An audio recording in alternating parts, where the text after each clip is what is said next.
تو میں نے آج آپ کے سامنے یہ ثابت کرنا ہے کہ یہ جو 22 رجب کو امام جعفر صادق کا نام لے کر کنڈے کیے جاتے ہیں، یہ کیوں کیے جاتے ہیں؟ تو پہلے میں اہل سنت و جماعت کی کتابوں سے ثابت کرتا ہوں، پھر اہل تشیع کی کتابوں سے ثابت کروں گا کہ امام جعفر صادق رضی اللہ تعالیٰ عنہ پیدا کب ہوئے ہیں اور آپ کا وصال کب ہوا ہے۔ تو میں نے اہل سنت و جماعت کی چند کتب کو دیکھا ہے، سیر النبلاء، تہذیب التہذیب اور البدایہ والنہایہ۔ ان کتب میں بس یہی لکھا ہے کہ حضرت امام جعفر صادق رضی اللہ تعالیٰ عنہ سن 80 ہجری میں پیدا ہوئے ہیں اور 148 ہجری میں آپ کا وصال ہوا ہے۔ ان کتب میں کسی ماہ کا ذکر نہیں کیا گیا۔ اور اگلی کتاب یہ ہے تاریخ ابن خلقان، یہ اہل سنت و جماعت کی مستند کتاب ہے، اس کا صفحہ نمبر ہے 112۔ وکیل بل ولد یوم الثلاثاء قبل طلوع الفجر ثامن شهر رمضان سنة 83 و100 توفی فی شوال سنة 48 و100۔ آپ لکھتے ہیں کہ حضرت سیدنا امام جعفر صادق رضی اللہ تعالیٰ عنہ ماہ رمضان میں پیدا ہوئے اور 148 ہجری کے اندر ماہ شوال میں آپ کا وصال ہوا ہے۔ یہ تاریخ ابن خلقان ہے کہ امام جعفر صادق رضی اللہ تعالیٰ عنہ 8 رمضان مبارک کو پیدا ہوئے ہیں اور 148 ہجری کے اندر ماہ شوال میں آپ کا وصال ہوا ہے۔ اب ہم اہل تشیع کی کتابوں کی طرف آتے ہیں کہ ان کی کتابوں میں کیا لکھا ہے۔ یہ پہلی کتاب ہے الارشاد، یہ شیخ مفید کی لکھی ہے، شیعوں کا ایک بہت بڑا مورخ ہے شیخ رضی، یہ اس کا استاد ہے شیخ مفید۔ کتاب کا نام ہے الارشاد، صفحہ نمبر 525۔ اس نے ایک باب بنایا ہے، باب حوالات امام جعفر صادق رضی اللہ تعالیٰ عنہ۔ شروع میں لکھتا ہے وَكَانَ مَوْلِدُهُ بِالْمَدِينَةِ سَنَةَ 83 وَمَضَى فِي شَوَالٍ مِّن سَنَةِ 48 و100۔ کہتا ہے کہ امام جعفر صادق رضی اللہ تعالیٰ عنہ سن 83 کے اندر مدینہ میں پیدا ہوئے، یہاں 83 لکھا ہوا، عموماً 80 لکھا جاتا ہے۔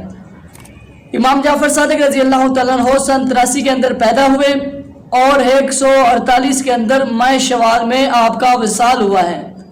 یہ شیعوں کی کتاب الارشاد ہے۔ اور اگلی کتاب تاریخ چہاردہ معصوم، یہ ملا بکر مجلسی کی لکھی ہوئی ہے، اس کا صفحہ نمبر ہے 870۔ لکھتا ہے کہ حضرت امام جعفر صادق رضی اللہ تعالیٰ عنہ سن 83 کے اندر 17 ربیع الاول کو پیدا ہوئے، یہاں 83 لکھا ہوا ہے، عموماً جو صحیح اور مستند وہ 80 ہے۔ آپ سن 83 کے اندر 17 ربیع الاول کو پیدا ہوئے اور آپ کا وصال 148 ہجری کے اندر ماہ شوال میں ہوا ہے۔ بعض لوگ کہتے ہیں کہ آپ کا وصال رجب میں ہوا ہے، لیکن صحیح اور مستند یہ ہے کہ آپ کا وصال ماہ شوال میں ہوا ہے۔ یہ شیعوں کا امام ملا بکر مجلسی بھی لکھ رہا ہے کہ امام جعفر صادق رضی اللہ تعالیٰ عنہ کا وصال ماہ شوال میں ہوا ہے۔ اور یہ منتہی الاعمال شیخ عباس قمی کی، اس کی جو عربی کتاب ہے اس کی جلد نمبر 2 میں صفحہ نمبر 120-121 ہے، اور جو اردو ترجمے کی کتاب ہے اس کی جلد نمبر 1 صفحہ نمبر 725۔ اور اگلی کتاب تاج الموالید، اس کا صفحہ نمبر 43 ہے۔ اور اگلی زندگانی چہاردہ معصوم، یہ بھی شیخ عباس قمی کی لکھی ہوئی ہے، اس کا صفحہ نمبر ہے 376۔ اور اگلی کتاب وقائع الایام، صفحہ نمبر 81۔ ان سب کتب میں یہی لکھا ہے کہ حضرت امام جعفر صادق رضی اللہ تعالیٰ عنہ سن 80 کے اندر پیدا ہوئے ہیں اور 148 ہجری کے اندر ماہ شوال میں آپ کا وصال ہوا ہے۔ تو یہ ثابت ہو گیا اہل سنت و جماعت کی کتب سے بھی، اہل تشیع کی کتب سے بھی۔ اب ہم یہ دیوبندیوں کا مدارس ہے دارالعلوم دیوبند، ان کا فتویٰ ہے، وہ لکھتے ہیں کہ امام جعفر صادق رضی اللہ تعالی عنہ 8 رمضان المبارک سن 80 ہجری کے اندر پیدا ہوئے اور ماہ شوال میں آپ رضی اللہ تعالیٰ عنہ کا وصال ہوا ہے۔ نہ ہی رجب میں آپ پیدا ہوئے ہیں اور نہ ہی رجب میں آپ کا وصال ہوا ہے۔ یہ جو کنڈے کیے جاتے ہیں یہ حضرت سیدنا امیر معاویہ رضی اللہ تعالیٰ عنہ کے وصال کی خوشی پر کیے جاتے ہیں، یہ دیوبندیوں کا فتویٰ ہے۔ اب یہ تو ثابت ہو گیا کہ امام جعفر صادق رضی اللہ تعالیٰ عنہ نہ رجب میں پیدا ہوئے اور نہ ہی رجب میں آپ کا وصال ہوا. تو پیدا رمضان میں ہوئے اور وصال شوال میں ہوا. تو رجب سے کیا تعلق ہے آپ کا؟ یہ کنڈے کیوں کیے جاتے ہیں؟ یہ ہم شیعوں کی کتاب سے دیکھتے ہیں کہ شیعہ کنڈے کیوں کرتے ہیں. یہ کتاب کا نام ہے زاد المعاد. اس کا صفحہ نمبر ہے 34. ان معاویۃ انتقل من دار الفناء الى دار البقاء فی 22 من هذا الشهر ويستحب صيام هذا اليوم شکرا للہ علی هذه النعمہ.